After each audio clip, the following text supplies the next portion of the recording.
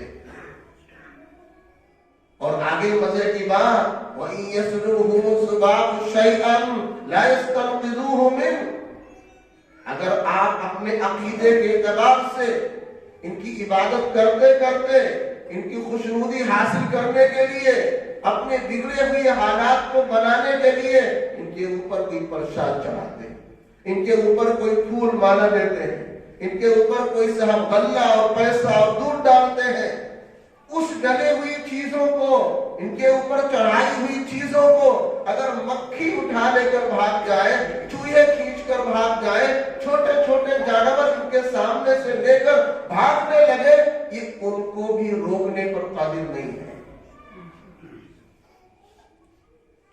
اپنے سامنے رکھی ہوئی چیزوں کو روکنے پر قادر نہیں ہے.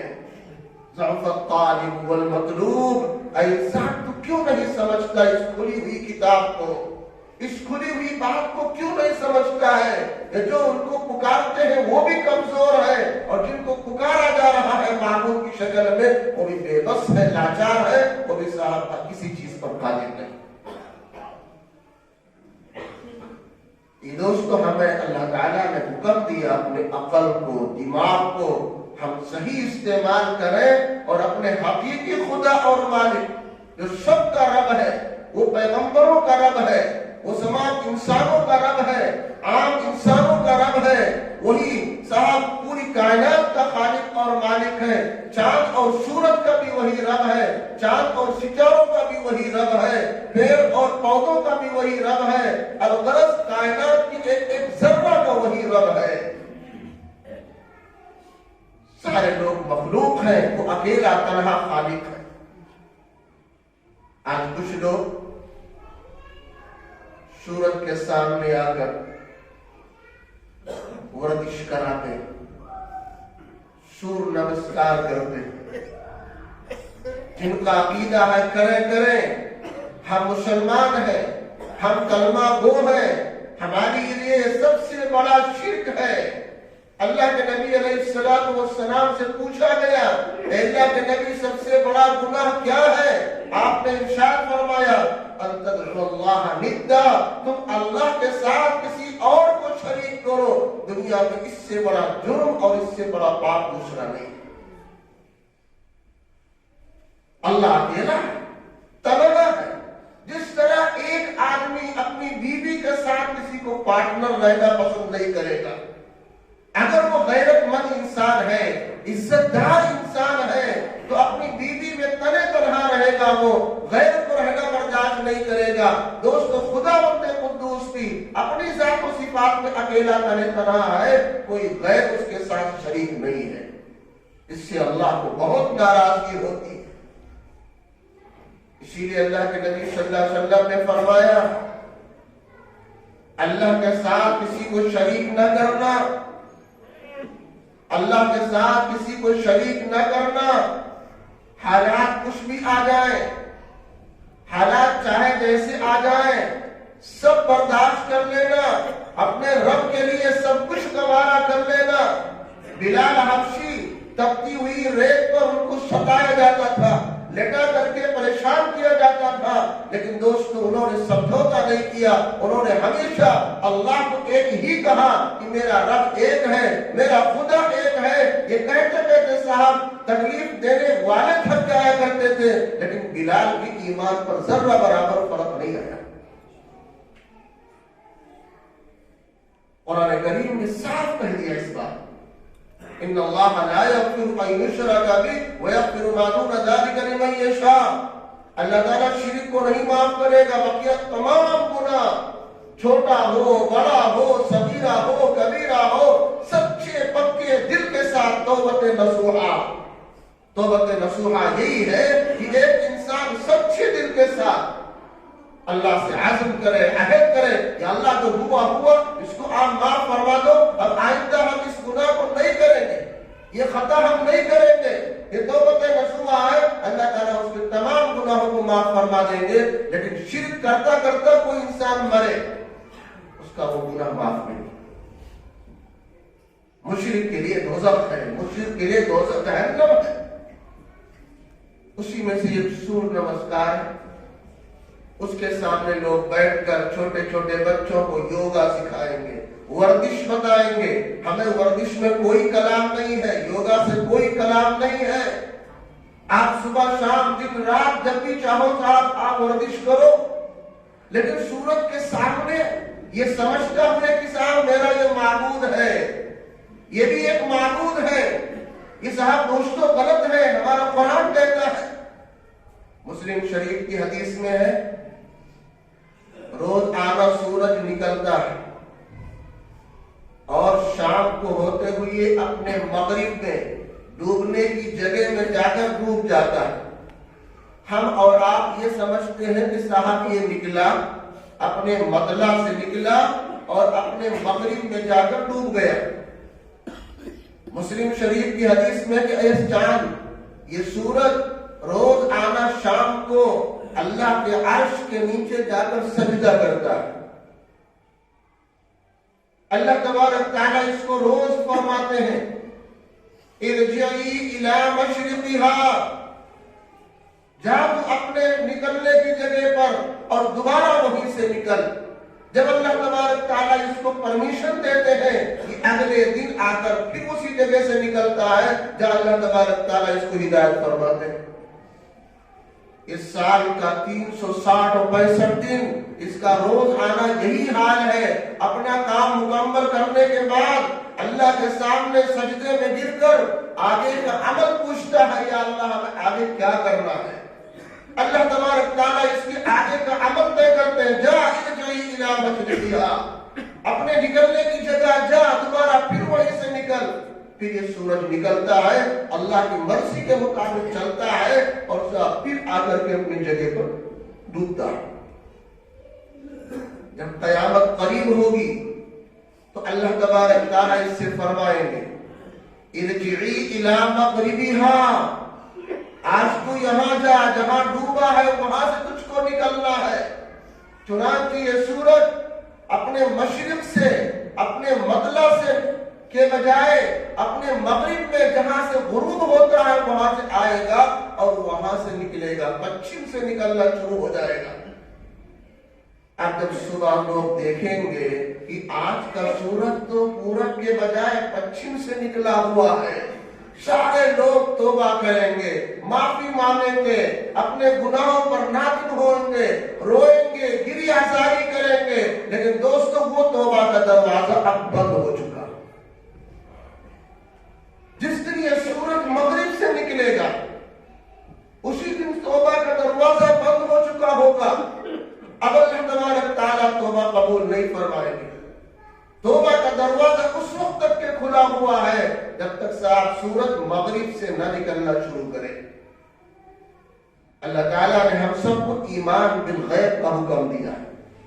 الف لام میم جہاں سورہ بقرہ کی شروعات ہے، اللہ پاک نے فرمایا الف لام میم ذالک الکتاب لا ریب فیہ ھدی للمتقین۔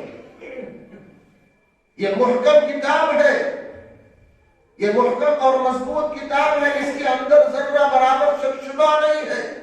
یہ متقیوں کے لیے ہدایت کی کتاب ہے۔ متقی کون؟ الذین یؤمنون بالغیب، جو بن دیکھے اللہ تبارک تعالیٰ کو مانتے ہیں، بن دیکھے اللہ تبارک تعالیٰ پر یقین رکھتے ہیں۔ وَيُقِيمُونَ الصَّلَاةَ وَمِمَّا رَزَقْنَاهُمْ يُنْفِقُونَ، نماز قائم کرتے ہیں، جو کچھ اللہ تعالیٰ نے انہیں عطا کیا ہے مال و دولت اس میں وہ خرچ کرتے ہیں۔ وَالَّذِينَ يُؤْمِنُونَ بِمَا أُنزِلَ إِلَيْكَ وَمَا أُنزِلَ مِن قَبْلِكَ وَبِالْآخِرَةِ هُمْ يُوقِنُونَ۔ اور یہ لوگ جتنی بھی کتابیں اتری ہوں، آسمانی کتابیں، توریت، زبور، انجیل، قرآن کریم، جتنے صحیفے اللہ کی طرف سے اتارے اور نازل کیے گئے، ان تمام صحیفوں کو، ان تمام پرانی کتابوں کو یہ اللہ کی کتاب تسلیم کرتے ہیں۔ یہ ہے صاحب ایمان والے۔ اور یہ ہے یقین کرنے والے، اولئک علی ھدی من ربہم، یہی وہ خوش قسمت لوگ ہیں جو اپنے رب کی طرف سے ہدایت پر ہیں، واولئک ھم المفلحون، یہی کامیاب لوگ ہیں۔ تو دوستو، قرآن اور حدیث نے ہمیں یہ عقیدہ دیا کہ سورج کیا ہے؟ ایک مخلوق ہے، اللہ کی تمام مخلوقات میں سے ایک مخلوق ہے۔ جس طرح زمین ایک مخلوق ہے، سورج ایک مخلوق ہے، چاند ایک مخلوق ہے، دریا ایک مخلوق ہے، اگر دنیا کی ہر چیز ایک مخلوق ہے۔ اللہ کے رسول علیہ السلام نے فرمایا ان الدنیا خلقت لکم وانکم خلقتم للآخرہ، اے لوگوں یہ کائنات اور کائنات کی ایک ایک چیز، ایک ایک ذرہ اللہ تعالیٰ نے انسانوں کے نفع کے لیے پیدا کیا ہے۔ یہ ہمیں روشنی دیتا ہے اللہ کے حکم سے، اس کی حرارت سے، اس کی گرمی سے، اس کی روشنی سے ہمیں فائدہ ہوتا، ہماری کھیتیوں کو فائدہ ہوتا، پوری کائنات کو اس سے فائدہ ہوتا۔ یہ اللہ کا ایک مخلوق ہے، یہ خالق اور مالک نہیں ہے، معبود نہیں ہے جس کے سامنے اپنے سر کو ہم جھکائیں گے، جس کے سامنے ہم رکوع کریں گے، جس کو ہم خالق مالک معبود تسلیم کریں گے۔ صاحب یہ معبود نہیں بلکہ مخلوق ہے۔ اگر یہی انسان اپنے عقل کو صحیح استعمال کرتا، صحیح سوچتا، تو صاحب یہاں تک کہ پہنچ جاتا کہ یہ سورج بھی ایک مخلوق ہے، سورج معبود اور خالق نہیں ہے۔ اس لیے ہم اپنے بچوں کو اس طرح کا ذہن بنائیں، اپنے بچیوں کا ذہن بنائیں، اپنی عورتوں کا ذہن بنائیں کہ دیکھو لا الہ الا اللہ محمد رسول اللہ کا یہی مطلب ہے کہ میرا معبود صرف ایک معبود ہے، وہ اللہ ہے۔ بقیہ دنیا میں جتنی چیزیں ہیں، کائنات کا ایک ایک ذرہ، وہ سب اللہ کا محتاج ہے، وہ سب اللہ کا مخلوق ہے، کوئی اس میں معبود نہیں ہے۔ لا معبود الا اللہ، لا مسجود الا اللہ، لا الہ الا اللہ، سجدے کے لائق صرف ایک اللہ، عبادت کے لائق صرف ایک اللہ، معبود صرف اور صرف ایک ہی ہے۔ یہ ہمیں عقیدہ رکھنا ہے۔ آج طرح طرح سے لوگ پروپیگنڈا کر کے ہمارے بچوں کے ذہن کو خراب کرنا چاہتے ہیں، ان کی نسلیں تباہ ہو جائیں، شرک کرنے لگے، اللہ کے ساتھ غیر کو بھی یہ شریک کر لیں۔ اس وقت کے آنے سے پہلے ہمیں یہ کام کرنا تھا۔ ہمیں ورزش پہ اعتراض نہیں، آپ ورزش کرو، یوگا کرو، لیکن صاحب وہ ایک جسمانی ورزش ہے، اپنے جسم کو فٹ کرنے کا ایک طریقہ ہے، ایک راستہ ہے، اس سے اعتراض نہیں ہے۔ اعتراض اس بات سے کہ صاحب ہم سورج کے سامنے، چاند کے سامنے دنیا کو اپنا بڑا اور مخلوق اور معبود سمجھ کر یہ کام نہیں کریں گے۔ صاحب یہ تو ایک ورزش ہے، جسم کے لیے فٹنس کے لیے ایک طریقہ ہے جس کو انسان کر سکتا ہے۔ اسی کو اللہ کے نبی علیہ السلام نے فرمایا استحیوا من اللہ حق الحیاء، اللہ سے خوب شرماؤ، حیا کرو۔ اور شرم اور حیا کا یہ مطلب ہے اپنا عقیدہ درست رکھو، اپنا دماغ ٹھیک رکھو کہ صاحب کائنات کا ایک ایک ذرہ یہ سب مخلوق ہے، سب کوئی ایک معبود نہیں ہے بلکہ سب کو اللہ نے پیدا کیا، سب کا معبود خالق صرف ایک اللہ ہے۔ اسی کے ساتھ ساتھ اس سر کے اندر جتنے اعضاء ہمارے فٹ ہیں، وہ آنکھ کی شکل میں ہو، کان کی شکل میں ہو، ناک کی شکل میں ہو، زبان کی شکل میں ہو، ان تمام اعضاء کو ہم اللہ کی نافرمانی سے بچائیں، ایک ایک حصے کو ہم گناہ سے بچائیں۔ ہمارے کان سے کوئی غلط بات نہ سنی جائے، ہمارے کان میں گانے کی آواز نہ آئے، وہ تمام عمل جس کو ہمارے رسول نے ناپسند کیا ہے، جس کو ہمارے اللہ نے ناپسند کیا ہے، وہ تمام چیزیں ہم کان سے نہیں سنیں گے۔ جن چیزوں کا دیکھنا حرام کیا گیا ہے اس کو ہم اپنی آنکھوں سے نہیں دیکھیں گے۔ جن چیزوں کے بولنے سے، جن چیزوں کے سلسلے بات چیت کرنے سے ہمارے لیے روکا گیا ہے، ان سے ہم ساتھ رکیں گے، اس کو ہم گفتگو میں نہیں لائیں گے۔ اللہ کے نبی علیہ السلام نے فرمایا اگر تمہاری آنکھیں 3 باتوں سے محفوظ ہیں تم جنتی ہو۔ ثلاثۃ ترى اعینہم النار لا ترى اعینہم النار، 3 قسم کی آنکھیں ایسی ہیں جو دوزخ میں نہیں جائیں گی، دوزخ کے اندر وہ نہیں چلیں گی۔ لوگوں نے پوچھا اے اللہ کے نبی وہ کیا ہے؟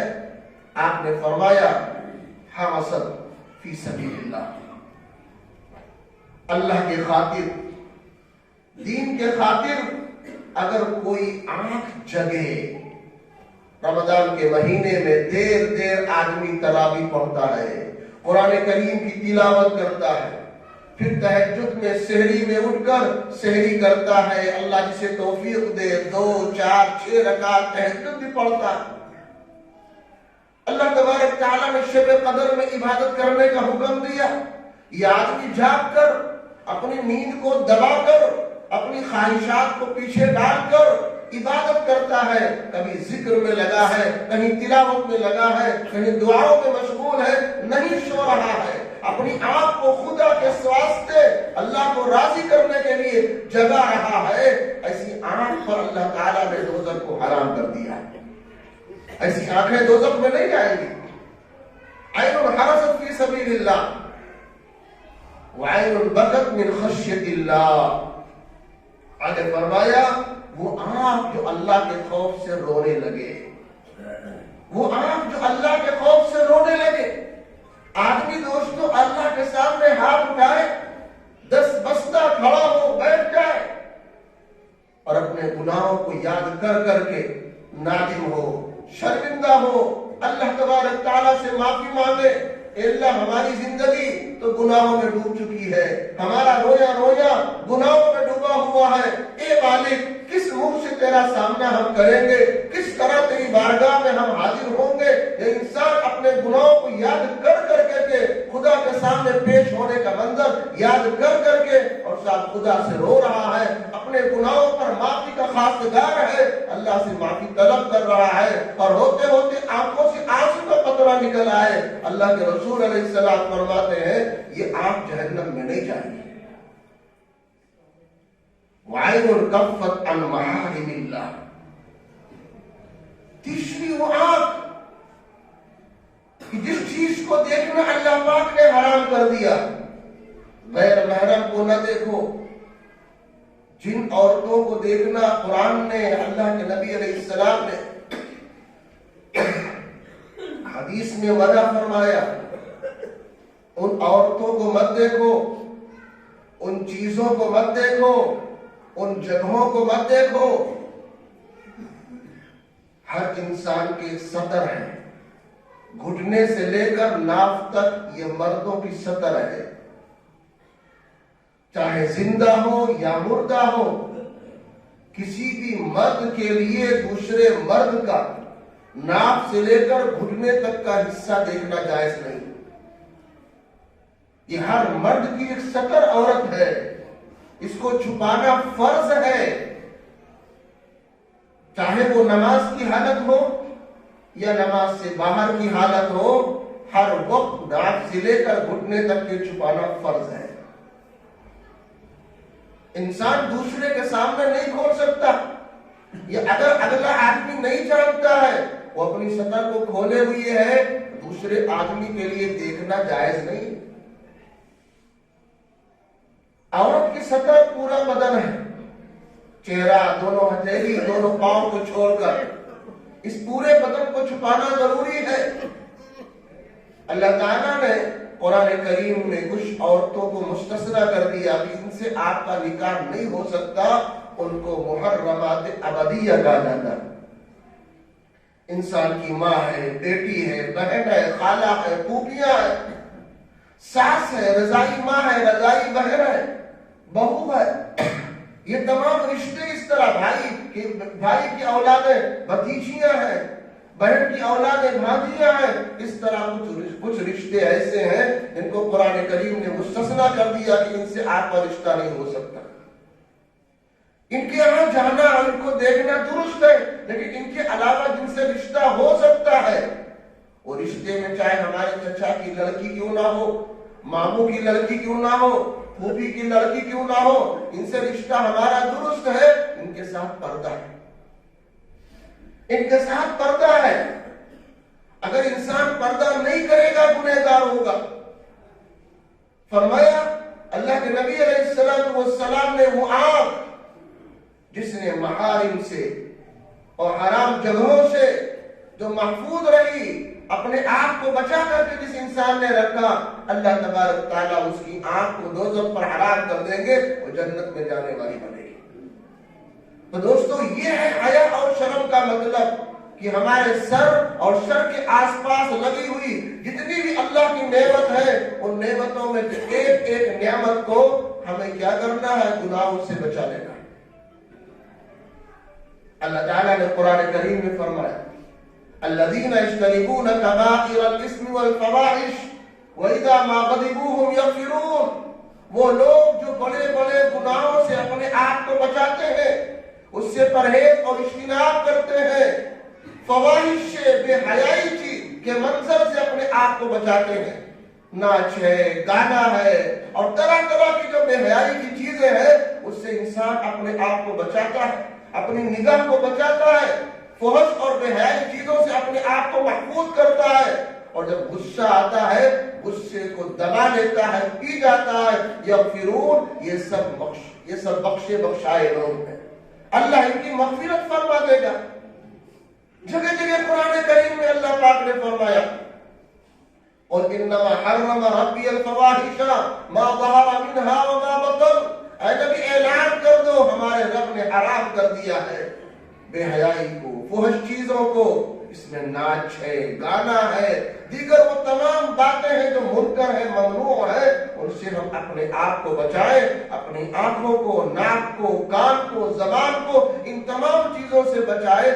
یہ ہے دوستو حیا کرنے کا مطلب، اللہ سے شرمانے کا یہ مطلب ہے۔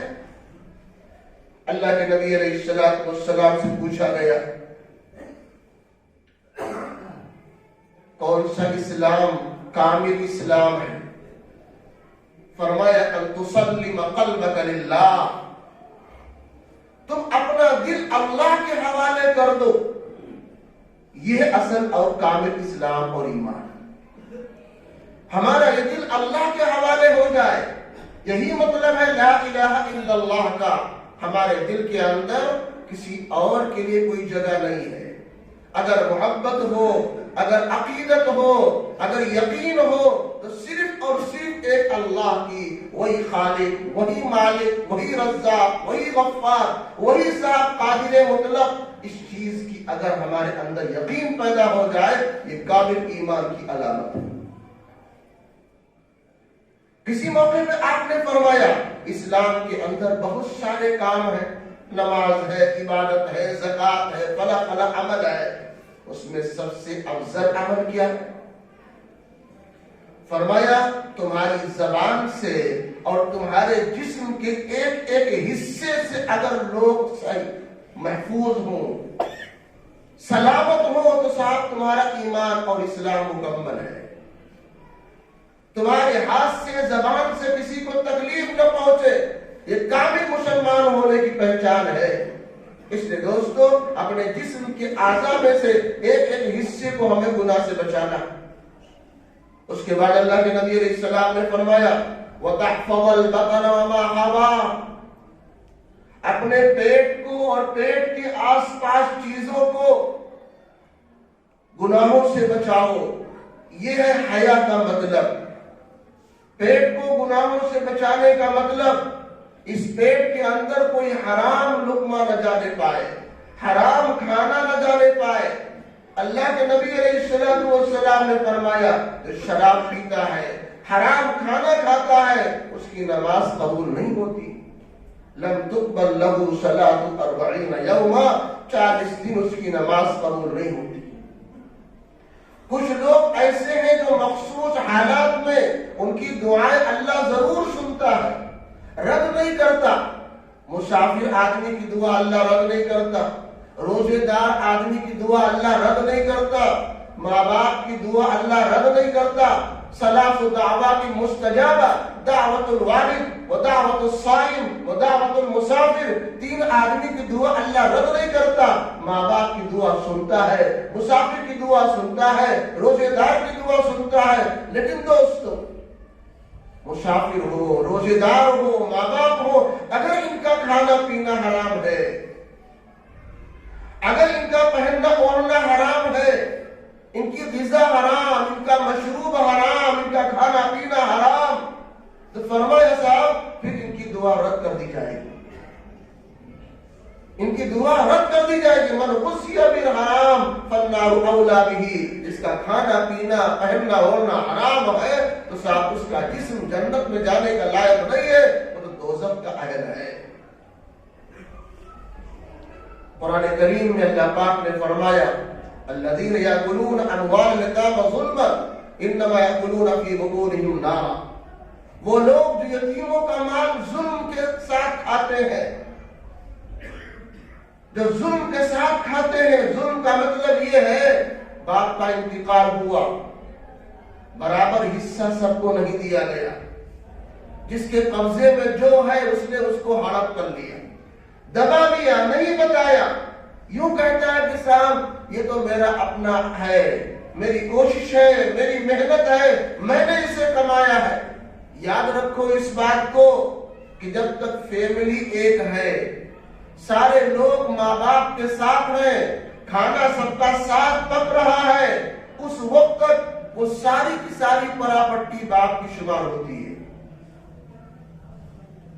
چاہے کوئی کم محنت کرے، چاہے کوئی زیادہ محنت کرے، جیسا آپ کوئی ابھی تک کوئی نہیں محنت کی ہے، جب تک باپ کی فیملی ایک ہے، سارے لوگ ایک ساتھ کھا رہے ہیں، الگ الگ کاروبار بھی کیوں نہ ہو جائے، وہ سارے کے سارے ایک مانے جائیں گے۔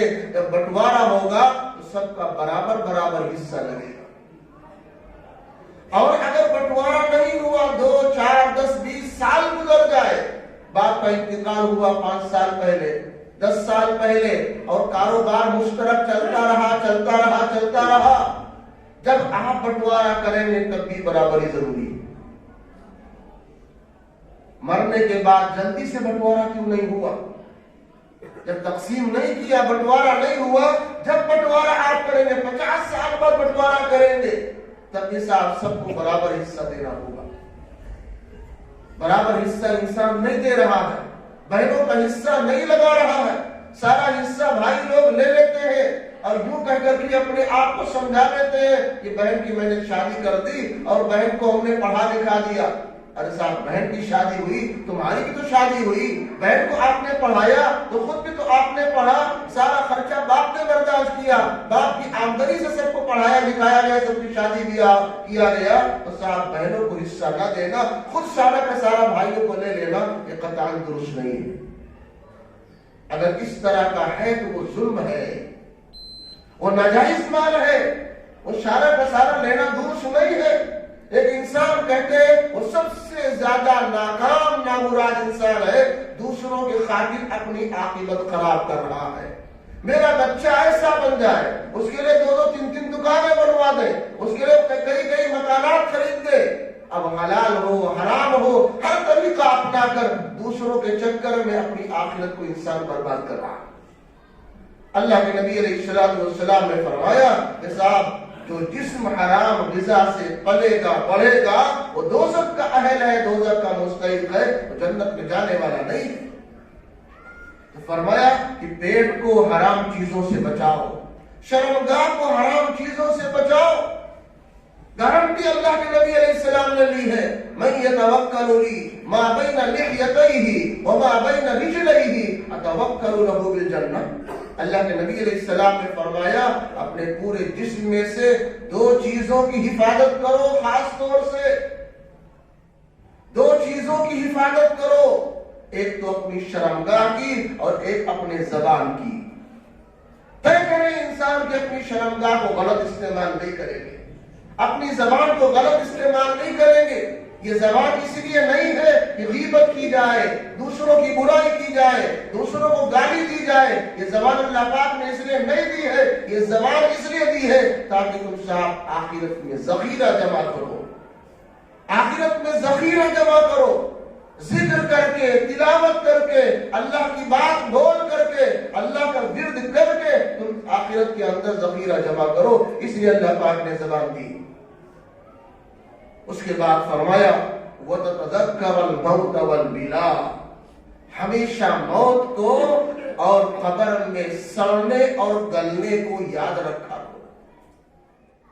ایک دن مرنا ہے، خدا کے سامنے جانا ہے۔ موت کے منظر کو سوچو، جس طرح آدمی مادر ذات پیدا ہوا ہے، اسی طرح مادر ذات خدا کے سامنے پیش ہوگا۔ اما عائشہ رضی اللہ تعالی عنہا نے پوچھا، اے اللہ کے نبی تب تو بڑی شرم کا منظر ہوگا،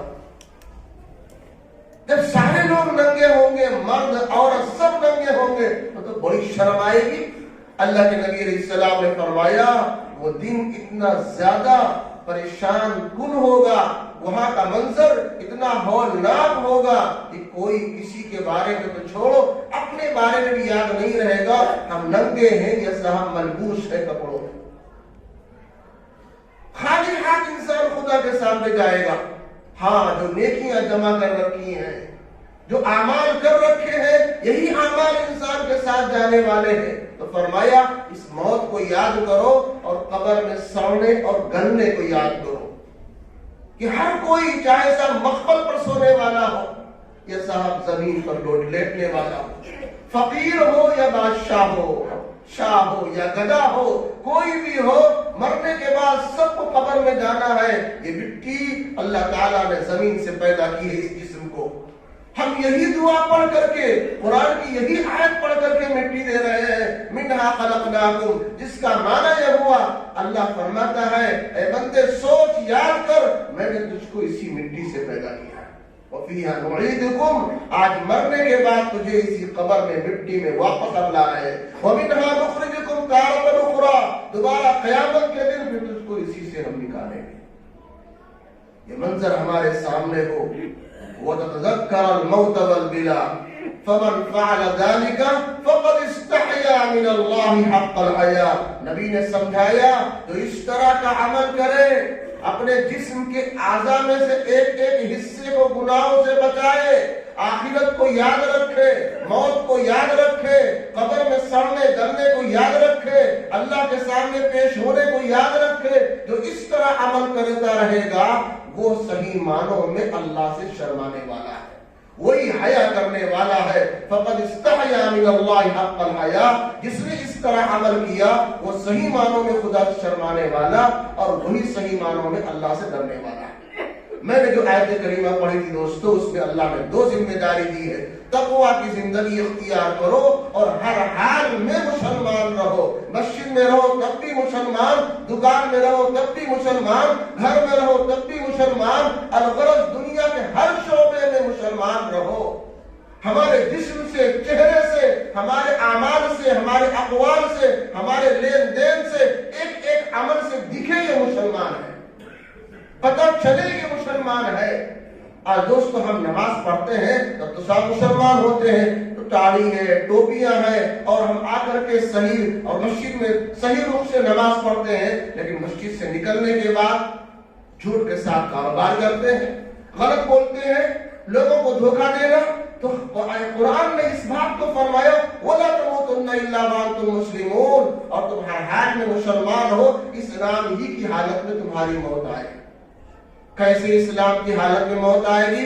نبی نے فرمایا جس طرح زندہ رہو گے اسی طرح مرو گے، اور جس طرح مرو گے اسی طرح تمہارا حشر ہوگا۔ تو ہمیں زندگی کے ہر شعبے میں مسلمان بن کر رہنا ہے۔ اللہ پاک ہم سب کو عمل کی توفیق عطا فرمائے۔